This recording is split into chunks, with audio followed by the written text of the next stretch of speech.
Bienvenue dans cette vidéo, on va voir comment créer un questionnaire avec l'outil Forms de Microsoft. Et je vais en profiter pour faire d'une pierre deux coups puisque ce questionnaire va aussi pouvoir servir à mieux cerner les intérêts des personnes qui passent par ici, que je remercie au passage. Ok, c'est parti. Pour accéder à Forms, il faut se connecter à son compte Office 365. Cliquez sur toutes les applications et Forms se trouve ici. À partir de cette icône, vous pouvez créer un formulaire avec un compte gratuit ou un compte payant. Si vous avez une licence payante, il est aussi possible de passer directement par Excel. Donc je vais cliquer sur Excel, nouveau classeur. Je me retrouve dans Excel Online et si je vais dans Insertion, je peux aussi accéder à Forms à partir d'ici. La différence, c'est qu'en créant un formulaire en passant par Excel Online, mon formulaire est directement connecté à mon tableau Excel. Mais peu importe, pour cette vidéo, on va créer notre formulaire de la manière classique, donc en cliquant sur l'icône Forms. Je vais simplement cliquer sur Nouveau formulaire et c'est à partir d'ici que je vais pouvoir commencer à créer mon document. Je vais l'appeler Add Spreadsheetman par exemple, puisqu'en fait il va me servir à avoir votre avis sur ma chaîne YouTube. Je vais y ajouter une image. Ok, et je vais en profiter pour entrer une description. À présent, je vais pouvoir commencer à poser mes questions. Je vais cliquer sur Ajouter. On voit qu'on a plusieurs options pour poser des questions. Alors je vais vous montrer celle que j'aime bien, elle s'appelle Likert. Cette option permet de poser plusieurs questions en un minimum d'espace avec un tableau. Et pour cette première question, je vais vous demander par exemple ce que vous préférez comme outil. Au niveau de la première affirmation, je vais saisir Excel. Pour l'affirmation de Google Sheets, je vais ajouter d'autres affirmations, Power BI et Data Studio. Au-dessus, j'ai les options de réponse. Pour la première option, je vais saisir je connais pas. Deuxième option, je n'aime pas, j'aime et excellent. Je vais laisser tomber l'option 5. Voilà pour ma première question. Je vais ajouter une nouvelle question. À nouveau un Likert. Et je vais poser une question similaire à la question précédente, sauf que cette fois, on va s'attarder au langage de programmation. Donc j'ai Python, VBA pour Excel, Google Apps Script dans Google Sheets et le langage DAX. À nouveau, je ne connais pas, j'aime ou excellent.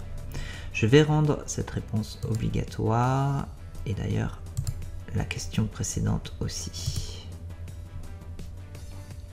Je vais ajouter une nouvelle question. Cette fois, ça va être une question à choix. Elle va porter sur les thèmes abordés. Première option, les statistiques ou la data science. Deuxième option, la comptabilité, la finance ou l'audit. Et je vais rajouter encore d'autres options, les ressources humaines et l'automatisation des tâches. Je vais permettre plusieurs réponses. Je vais rendre la question obligatoire et je vais cliquer sur ces trois petits points pour avoir plus d'options. Ce que je vais vouloir, c'est mélanger les options. Comme cela, à chaque fois qu'on va ouvrir le questionnaire, les options seront dans un ordre différent. Ça peut être très utile pour un professeur qui veut par exemple effectuer un test ou un quiz. Donc je vais mélanger les options pour cette question. Je vais ajouter une nouvelle question. Cette fois, je vais vouloir texte et la question va être quel conseil est-ce que tu pourrais me donner pour améliorer ma chaîne YouTube? Je vais permettre une réponse longue si jamais vous avez envie de vous épancher. Par contre, je vais la rendre non obligatoire. Je vais ajouter une nouvelle question. Cette fois, ça va être une évaluation. Ma question va être quelle note donnerais-tu à ma chaîne YouTube? Et à partir d'ici, vous pouvez noter de 0 à 5. Éventuellement, on peut modifier le nombre d'étoiles, je vais le laisser à 5, ou le symbole, passer à un nombre ou à des étoiles, je vais laisser les étoiles. Je vais la rendre obligatoire. Je vais ajouter cette fois une section. En fait, quand on ajoute une section, ça veut dire qu'on passe à la page suivante. et je vais appeler cette section autres informations.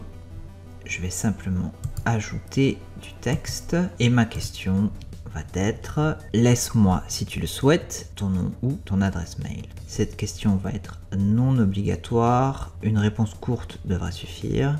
Et donc voilà pour mon petit questionnaire qui va quand même m'être utile pour mes prochains projets. Nous avons deux onglets, l'onglet questions et l'onglet réponses. Par défaut, les réponses vont venir se retrouver ici, mais il sera aussi possible de les analyser dans un fichier Excel. Pour le moment, je vais utiliser un thème pour mon questionnaire. Alors je vais peut-être pas utiliser la méduse, je vais utiliser l'ordinateur, on va voir ce que ça donne.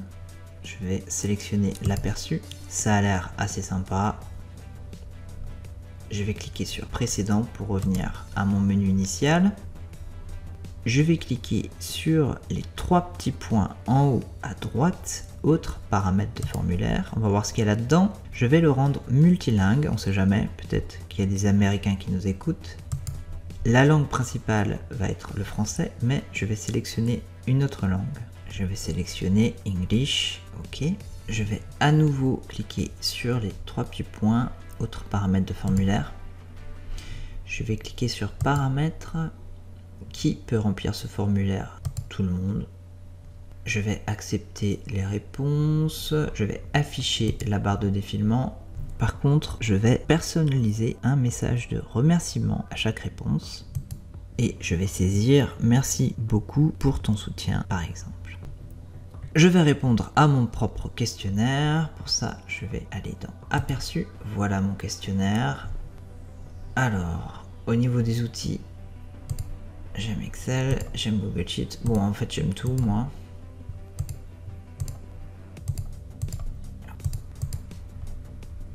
Je vais quand même me donner une bonne note. Je vais cliquer sur suivant. Je vais laisser mon nom et je vais envoyer. Voilà mon message. Je vais retourner au menu initial et je vois que j'ai une réponse à mon questionnaire. Donc bien sûr, c'est ma réponse et j'ai un résultat synthétique qui apparaît. Mais ce qui peut être intéressant, c'est de l'ouvrir directement dans Excel. Mes réponses apparaissent. Je vais fermer Excel et je voulais encore vous montrer une dernière chose qui est assez impressionnante. Je vais déclencher l'aperçu et ici, au niveau des trois petits points, je vais activer le lecteur immersif.